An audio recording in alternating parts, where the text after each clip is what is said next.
dude who was better than both of them. Big L changed the game with just one album before being brutally murdered on his own block, and today we're breaking down the entire story. Big L came up on 139th and Lenox in Harlem. It's a wild place, especially back in the day, and Big L started calling it the danger zone. He was raised by a single mother named Pinky because his dad dipped out of the picture when he was a kid, but L also had his older brothers, Don and Lee, to look up to. Their mom was a hustler who did everything she could to provide for the family and looked out for everyone else on the block too. Big L wasn't her real son, but Pinky never treated him differently. After her brother came back from military deployment, he was too unstable to take care of a kid, so Pinky adopted Big L at a young age. Back in the day, she was president of the Tenants Association and threw block parties for the whole neighborhood. They had it made compared to most people, but when they were kids, they had no idea that the jealousy could have deadly consequences. L was always into horror movies and other dark stuff, and that's how he ended up creating a whole new genre of rap later on. His brother Don is the one who sparked his love for hip-hop though. Back in 1984, Don had 2 tickets for Run DMC, but his homie flaked at the last minute. He saw L playing in the park and decided to take him along instead, and that's the moment that changed everything. Watching Run DMC rock the stage had L hooked from the jump. After that, Pinky bought them some DJ equipment and Don would DJ while L spit Big Daddy Kane verses he had memorized. But while Don and Big L were working on their craft, their brother Lee was getting active in the streets. Lee was a year younger than Don, but everyone thought he was the oldest because of how scary he was. Don told Complex that back then, Lee was always putting hands on people, and their homie Jules said Lee was the most notable scary guy amongst a group of scary guys. Before he started writing his own rhymes, L would sit on the block and watch the local rap dudes battle each other. His homie D Wiz was battling all the time, and eventually he told L to just get a notebook and start writing his own bars. The first time L rapped for Jules and D Wiz, they took him straight to a local producer named Shortman and they started working together. Jules and D Wiz also brought him to open mics in the city, and everyone he rapped for could see the potential. Lord Finesse is a rapper from the Bronx who was already buzzing back then, and Big L wanted to link up with him. So when Finesse was signing autographs at a record store on 125th, L walked in and started spitting for him. Finesse came up battle rapping in the streets and was around all kinds of dope rappers, but he knew from the jump that L was special. Finesse took L under his wing and brought him everywhere. Fat Joe was in Finesse's Digging in the Crates collective back then, and he told Complex that the whole crowd went crazy the very first time L hit the stage with Finesse. Finesse also gave L his first feature spot on the track Yes You May. L went on the radio for the first time in '92 and rapped on the Stretch and Bobito show. It was a legendary show that put on underground artists and gave them a chance to prove themselves, and some of the biggest artists in the game got started there. Biggie, Eminem, Jay-Z, the Wu-Tang Clan, and way more broke out because of Stretch and Bobito. So when L showed up to the studio, he knew the stakes were high. The pressure didn't get to him at all though, because L knew how nice he was on the mic. He went back 4 or 5 times, and the most legendary moment was when he brought Jay-Z with him and they traded bars live on air. Jay-Z is one of the greatest rappers of all time, but Big L kept up with him, and some people say he actually beat Jay in a rap battle on the street. Finesse used to set up battles for L, and Big L was so good from the jump that dudes thought Finesse was writing for him. Winning battles was like a hustle for L. His homies would set it up with local dudes who thought they had the skills and put money on the line. Then L would come through and dust everyone. One day, Jay-Z told Dame Dash he wanted to battle Big L, so L came to their block ready to throw down. There's no video of what happened, but Dame Dash said it was a tie. L's brother Don said Big L definitely won, but unfortunately we'll never get to actually hear what they were spitting. L was so good that Biggie even brought him out on tour before he ever dropped an album. Biggie even flipped a sample Big L used for his track MVP on the record One More Chance. L never had the opportunity to blow up like Biggie, Jay, and Nas did, but it's clear he was influencing all of them back in the day.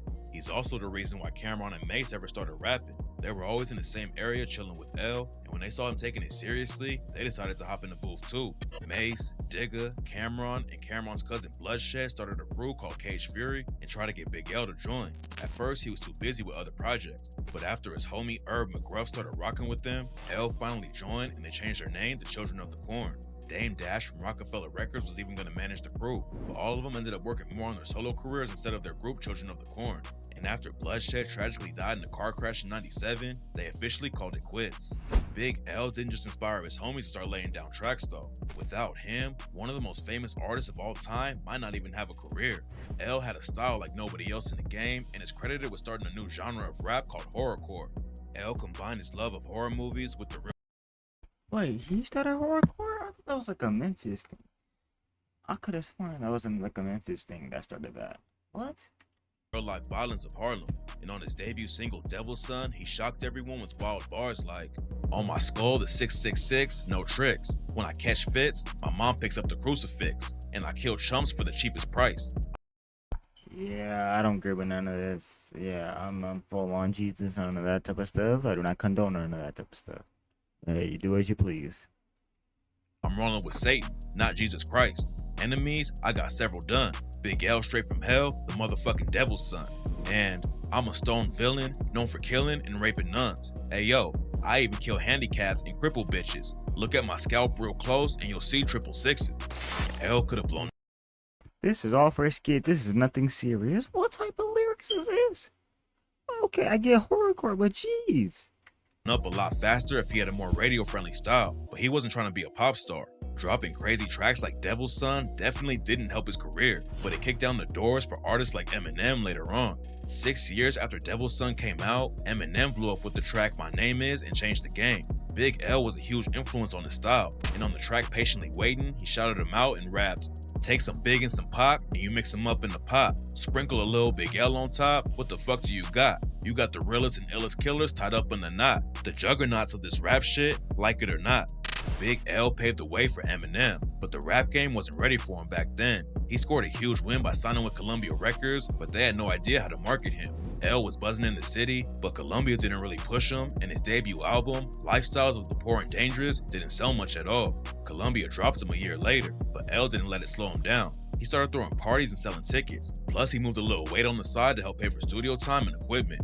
L was never heavy in the streets, but he was surrounded by crime and violence 24/7. He was into shooting dice and would raid his brother Lee's re-up money if he was down a few racks. The gambling never got him in trouble. But one time, Big L and his homie had their coats snatched. The next day, someone told the dudes who did it where Big L was from, and they brought the coats back immediately. He rapped about the situation on his track, Stand Strong, and said, "I stay Rolexed and never get tested. So what that tell you? My whole crew puff blunts and fuck stunts. I won't lie, I got stuck once. Then I seen the kids who did it, cocked my gat and got that back. Now you figure the rest. I'ma stop at that." His brother Lee was way more active in the streets, and everyone in the area was afraid of him. There used to be an illegal gambling spot on 136 in Lenox where all the old dudes would be throwing money around. Those kind of games don't get robbed much because of how dangerous it is to try anything. But Lee and his crew rolled up with masks and bulletproof vests and took everything. He ended up getting booked for it because the cops were right outside somehow, but it proved how dangerous he really was. Big L kept up the independent hustle for a while, but Dame Dash had been wanting to sign him for a long time. L could have taken a deal with Rockefeller whenever he wanted, but he was trying to get his homies put on too. He wanted Dame to sign his homies Herb McGruff and C-Town too, but Dame wasn't really down with the idea. In '98, Big L and his brother Lee created Flamboyant Entertainment because he was tired of the major label game. He was doing well with the independent stuff, but in '99, Dame Dash finally agreed to sign L, Herb McGruff, C-Town, and Jay-Z in a collective called the Wolfpack. Big L and Jay-Z being in the same crew would have been crazy. But 1 week after they started making moves, Big L was brutally murdered on his own block. The case has never officially been closed, but this is how it all went down according to people who were around back then. Bro, it's always, bro. Always when you blowing up, bro. Always gonna be someone that's jealous of you. They put me on your own block, man. Where you from, man? Where you grew up at? Brother Lee ended up getting booked for violating probation after the cops caught him with a gun. He got hit with a 5-year sentence and was sent upstate. In that same year, his other brother Don caught a drug charge and was locked up at the same time for 8.5 years. According to Don, something went down between Lee and the dude in the neighborhood. Something that went down with a dude out here with my middle brother, Big Lee. It's not clear what kind of drama they had, but it allegedly got Big L killed. Don said that Lee sent word from prison that something needed to happen, and Big L got wrapped up in the whole situation. Lee was allegedly beefing with a dude named Gerard Woodley, who had grown up on the same block and was tight with L. Woodley's even on the back cover of Big L's album, Lifestyles of the Poor and Dangerous, but he allegedly killed his own homie because L tried to take him out first. Lee allegedly wanted to take out Woodley and 2 other dudes and put a bag on their head. Then whoever the shooter was brought Big L with him so he could point him out. It all went left though, and Woodley managed to escape. He allegedly saw L with the shooter though, and 1 week later, Big L was killed. On February 15th, 1999, Big L was chilling in the house, writing lyrics when one of his best friends called about picking up a phone or some bullshit, according to Don. He thinks whoever pulled the trigger scared L's homie into calling him, and and that's why Big L left the crib thinking everything was cool. He started walking down 139th, and that's when a shooter popped out and caught him 9 times in the head and chest. Woodley got booked for the murder, but never went to trial due to lack of evidence. According to Don, all of it started over jealousy because their family was always doing better than everyone else in the neighborhood. He said they weren't arrogant about it back in the day, but Big L started carrying himself differently after he started making rap money. L's death had a major impact in Harlem. Everyone knew he might be the greatest rapper alive, and he was finally about to sign a deal that would take everything to the next level. These days, most rap fans at least know his name, but when he died, he was still pretty underground and never got the industry credit he ain't gonna lie, I never heard of Big L. This is my first time ever hearing about Big L, but alright, it's man. It's always like that, bro. When you're blowing up, people are gonna be jealous of you. It just comes with the territory, man, unfortunately. deserved. Losing his little brother made Lee want to switch up how he moved too. He came home in 2002 and wanted to go legit instead of jumping back in the trenches. Lord Finesse and him met in an IHOP for 3 hours and talks about putting a group together with Lee running things on the industry side. It seemed like he was moving in the right direction, but a few hours after their meeting, Finesse got the call that Lee had been shot and killed. 17 years after Big L's death, his alleged killer was murdered on the same street. On June 23, 2016, Gerard Woodley was found with gunshots in his head and back and pronounced dead on West 139th Street. Another victim on the block L called the Danger Zone. Cameron got a lot of backlash from fans after he was spotted at Woodley's funeral. He was tied with Woodley just like L was back in the day, and he responded to fans on Instagram and rapped, 139 Park, we started off as children, grew up with Big L and the dude who supposedly killed him. A week before that though, Big L tried to kill him. What was he to do? Please don't get in your feelings. When the time's right, I will tell you about these villains. Now everybody's dead, so it ain't about squilling. Even if Woodley killed Big L, his death probably had nothing to do with him. He was a suspect in 4 of the murders and allegedly had all kinds of ops in the street, and eventually all of it caught up to him and he lost his life to the trenches. One source even told the police he did a lot of bad things and someone decided it was time to go.